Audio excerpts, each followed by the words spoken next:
Brandt, owner and general manager of Capital Ford Lincoln in Santa Fe. Today I'm here with one of our partners, Eddie Nieto. Eddie, tell us a little bit about yourself.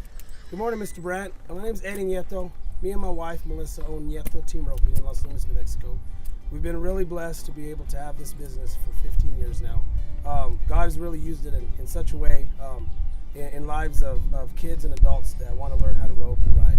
And we're so grateful to Mr. Brandt and Capital Ford in Santa Fe for what they're doing for me to be able to rodeo.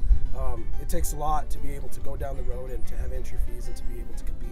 And with their help, they're making it possible for me to do that. And these kids over here, this is the next generation. This is Lucas, and he's a little roper from here in Santa Fe, and he's an up and comer, and pretty soon he'll be the one to take it and go on with it.